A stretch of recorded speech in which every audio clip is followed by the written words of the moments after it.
ಸ್ನೇಹಿತರೆ, ಇವತ್ತು ನಮ್ಮ ಪಕ್ಷ Socialist Unity Centre of India Communist ರಾಷ್ಟ್ರಾದ್ಯಂತ 151 ಕ್ಷೇತ್ರದಲ್ಲಿ ಸ್ಪರ್ಧೆ ನಮ್ಮ ಪಕ್ಷದಿಂದ ಅಭ್ಯರ್ಥಿಗಳು ಮಾಡಿದ್ದಾರೆ.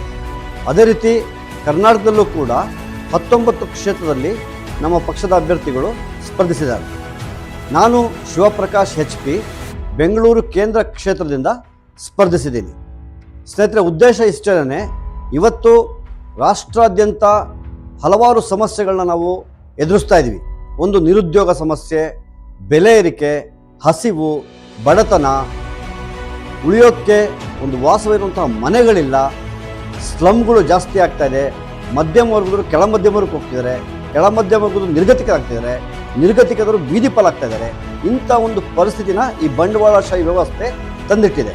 ಅದರಲ್ಲೂ ಕಳೆದ 10 ವರ್ಷದಲ್ಲಂತೂ ಯಾವ ರೀತಿ ಆಗಿದೆ ಅಂತಂದರೆ, ಈ ನಮ್ಮ ಕೇಂದ್ರ ಸರ್ಕಾರ ಹಲವಾರು ರೈತ ವಿರೋಧಿ ನೀತಿಗಳನ್ನ ತೊಗೊಂಬಂದಿದ್ದಾರೆ. ರೈತರ ಪರವಾಗಿ ಯಾವುದೇ ನೀತಿ ತೊಗೊಂಬರದಲ್ಲೇ ಅವರು ಬರೀ ಅಂಬಾನಿ ಅದಾನಿ ನೀತಿಗಳನ್ನ ತಂದು ಅವರಿಗೆ ಆಸ್ತಿಗಳನ್ನ ಮಾಡಿಕೊಂಡು ಇವತ್ತು ದೇಶನ ಬರ್ಬಾದ್ ಮಾಡ್ತಾ ಇದ್ದಾರೆ. ಇದ್ರ ವಿರುದ್ಧನೂ ಕೂಡ ರೈತರು, ಕಾರ್ಮಿಕರು ಇಡೀ ರಾಷ್ಟ್ರದಂಥ ಹೋರಾಟಗಳನ್ನ ಕಟ್ಟಬೇಕಾಗಿದೆ. ಈ ಹೋರಾಟಕ್ಕೋಸ್ಕರ ನಮ್ಮ ಪಕ್ಷ ಈ ಒಂದು ಸಂಸತ್ತಲ್ಲಿ ಈ ಒಂದು ಚುನಾವಣೆಗೆ ಸ್ಪರ್ಧಿಸಿರೋದು. ದಯವಿಟ್ಟು ನಾಳೆ ಅಂತಂದರೆ 26ನೇ ತಾರೀಕು ಏಪ್ರಿಲ್ ಏನು ಮತದಾನ ನಡೆಯುತ್ತೆ, ತಾವೆಲ್ಲರೂ ಕೂಡ ನಮ್ಮ ಪಕ್ಷದ ಚಿಹ್ನೆ ಗಾಜಿನ ಲೋಟ ಇದಕ್ಕೆ ನೀವು ಓಟನ್ನು ಹಾಕಬೇಕು ಅಂತ ಕೇಳ್ಕೊಳ್ತಾ ಇದ್ದೀನಿ. ಕ್ರಮ ಸಂಖ್ಯೆ 12 ಇನ್ಕಲಾಬ್ ಜಿಂದಾಬಾದ್, SUCI ಜಿಂದಾಬಾದ್.